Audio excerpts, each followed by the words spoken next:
भाग्य खराब कैसे होता है बताएं कि नहीं है? कई बार भाग्य में अच्छा लिखा के लाते हैं, लेकिन हम अपने कर्मों से अपने भाग्य को ही खराब कर लेते हैं। भाग्य खराब कैसे होते हैं? कुछ चीजों पे ध्यान दें। जो व्यक्ति दूसरे के पहने हुए वस्त्र पहनता है वो धीरे धीरे अपना भाग्य खराब करता है। जो दूसरे के पहने हुए वस्त्र पहनता है वो धीरे धीरे अपना भाग्य खराब करता है।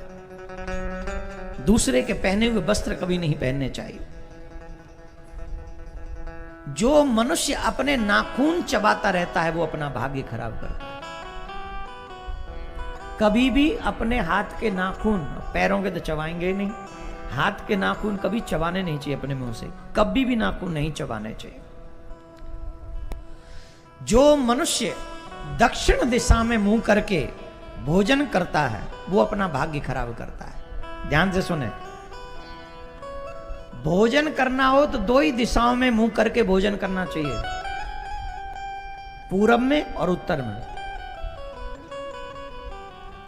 जो व्यक्ति दक्षिण दिशा की ओर मुंह करके भोजन करता है वो प्रेतत्व को प्राप्त होता है, और जो पश्चिम की ओर मुंह करके भोजन करता है वो रोग को प्राप्त होता है। किसको प्राप्त होता है? वो रोग को प्राप्त कर लेता है, वो रोगी होता है जो पश्चिम की ओर मुख करके भोजन करता है। लेकिन पूर्व की ओर मुख करने से जो भोजन करते हैं उन मनुष्यों की आयु बढ़ती है, और जो उत्तर की ओर मुंह करके भोजन करते हैं उनकी आयु में वृद्धि होती है, उनको आयु, विद्या, यश, बल की प्राप्ति होती है। तो हमेशा दो तरफ मुंह करके भोजन करना चाहिए, दो दिशाओं में, उत्तर और पूर्व।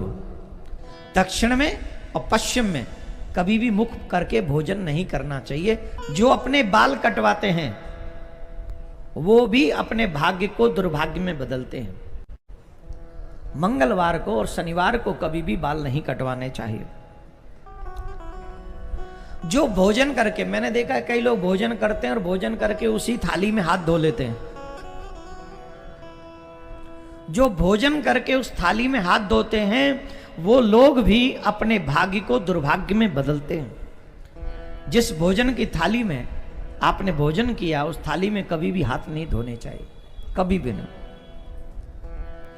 जो मनुष्य भोजन का अपमान करता है, अब भोजन का अपमान कैसे? माता जी ने भोजन बनाया तो बच्चे क्या कहते? रोज रोज यही रोटी, रोज रोज यही रोटी। तो क्या खाओगे? अमरूद?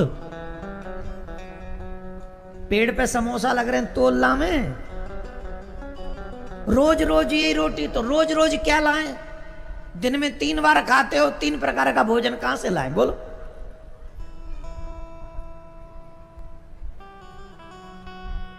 आजकल तो many types of dinner and lunch and breakfast हो गया है ना। पहले तो सुबह भी रोटी, दोपहर में भी रोटी, शाम को भी रोटी, यही रोटी होती। लेकिन जो भोजन को देखकर उस पे कमियां निकालता है वो भी अपने भाग्य को दुर्भाग्य में बदलता है। भोजन का अपमान कभी नहीं करना चाहिए। जैसा भोजन मिले उसे भगवान का प्रसाद समझकर स्वीकार कर लेना चाहिए। दक्षिण दिशा में जो पैर करके सोते हैं वो भी भाग्य को दुर्भाग्य में बदलते हैं। दक्षिण दिशा में कभी भी पैर करके नहीं सोना चाहिए, कभी भी नहीं। आखिरी बात बता देते हैं, वो आखिरी बात यह है, बाल कटवाने के बाद जो नहाते नहीं हैं, स्नान नहीं करते हैं, वो लोग भी भाग्य को दुर्भाग्य में बदलते हैं। तो इन सब चीजों का ध्यान रखते हुए छोटी छोटी चीजें जो एवरीडे हम घर में करते हैं, और इन्हीं चीजों की नॉलेज अगर हमें हो, हमारे बच्चों को हो, तो हम अपने भाग्य को सौभाग्य में बदल सकते हैं, और जानकारी के अभाव में उसे हम दुर्भाग्य में बदल देते हैं। तो सौभाग्य में बनाए रखने के लिए इन छोटी छोटी चीजों को हमेशा ध्यान रखें। बोलो राधे राधे। अब देखो बहुत धीरे बोल रहे हो भाई, और जोर से बोलना पड़ेगा। देख कितना अच्छा लग रहा है? ऐसे बोला करो।